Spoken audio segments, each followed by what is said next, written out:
please introduce to our viewers shortly about your background? I'm a Korean American. I was born in South Korea, but I moved to the United States. My education background is actually in various places, but mostly in engineering, particularly aerospace, but and an MBA. I've been in social enterprise impact investment sector for the last 2 years. Okay. And I work for LGT. It's a Zurich-based impact investment company. And what is your job related to this? I am currently in Bangkok. I'm based in Bangkok, and I'm responsible for operation in Bangkok. We are investing in a social enterprises in throughout the world, but I am looking into a smaller investment in Southeast Asia, particularly in Thailand. Okay.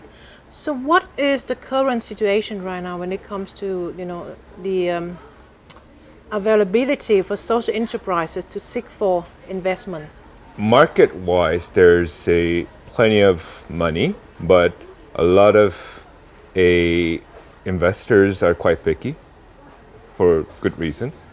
A lot of time we find a lot of social entrepreneurs does not have some of the financial acumen necessary to kind of communicate their vision and their plan to a more of an institutional player, which is where I'm come from.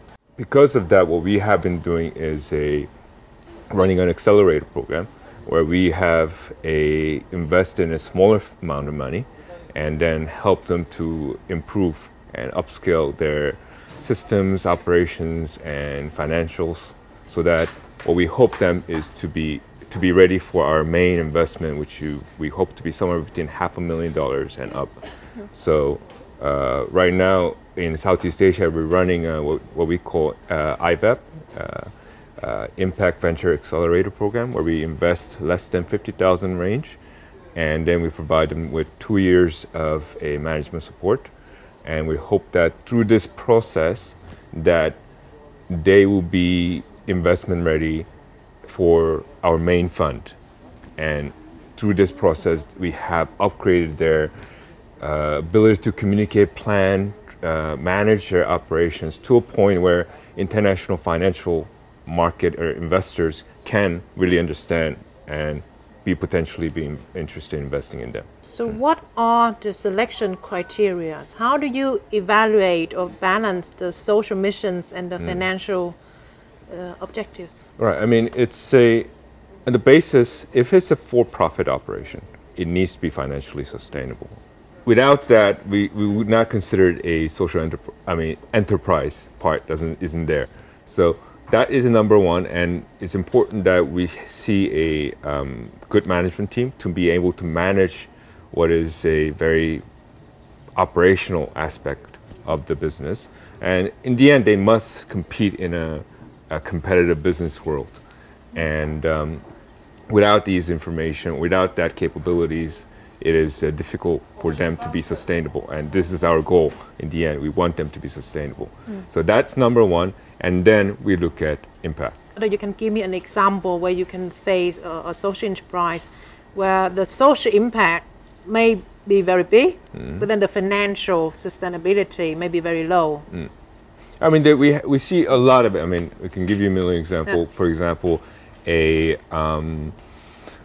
organic farming in Southeast Asia. We know an organization we are supporting actually.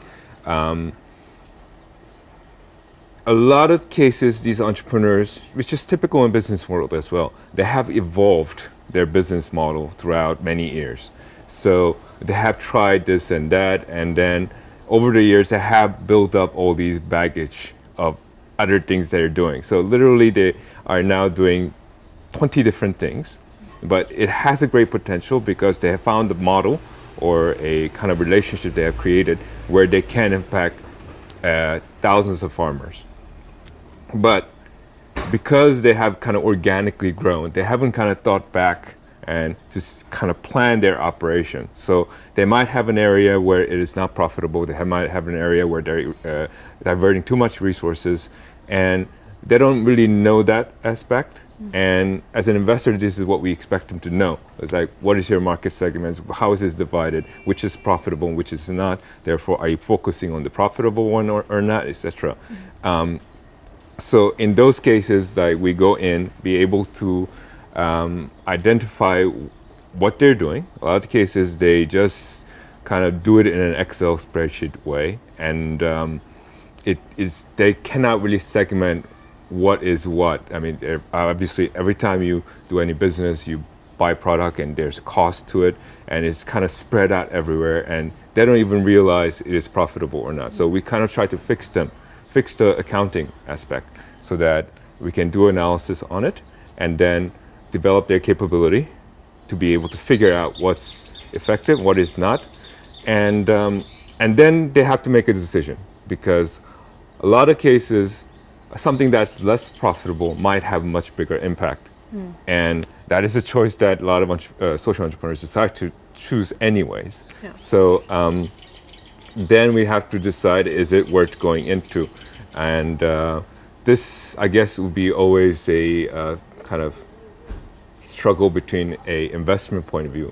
Of course, we do want social impact, but we want to make sure it's sustainable, whereas the entrepreneur might have a very big have preference to a certain impact. So we have that all the time, and this is quite common. In many ways, it's actually very similar to when you go out and invest in a regular business. But what you do extra maybe is the process where you help them to become more business-minded and become more efficient, so that they one day will say, okay, now we're ready to take into bigger investments so that we can grow bigger. Exactly. Yeah, because we see there is a space for many players in this field. I mean, there are people, there are organizations which helps them incubate, give them an initial grant, seed money to get them to get to a concept stage and then proof of concept. And that's not us. What we're trying to do is be an intermediary from that point where they have got to a point of proof of concept, and where they're in the actual main financial market, where they need to raise funds and be able to interact with the international players. So we bring a rigor and analysis of a regular financial institution, but our terms and conditions are nicer, more friendly. Is it possible for you to give me a number, like how many social enterprises have sought for your contribution investments, and how many you in the end decided to support? Let's just take a look at Southeast Asia, 500, and we invested in our main fund 2 and our smaller fund about 10. We go through lots of due diligence process. For smaller investment, for IVAP, our due diligence process can be 2 months. Our main fund, which is about $500,000 and up, it can be anywhere between 9 months to 2 years. So it's a long process, but because what we're trying to do is, once we decide to engage, we want to know all about their business, which means we should be able to provide them with not just a financial support, but also a HR support. We provide management skills and consultants, etc. And that is, some of that is it will be a grant, but we will be paying for it. So basically, we want to make sure we want to see there is a model that can scale up. And we also want to know that we can add value. I mean, if we cannot help them, there's no point just giving them money, because we don't have the skills to help them. And that's up to the other entity in the field to do that. Thank you so much for taking your time.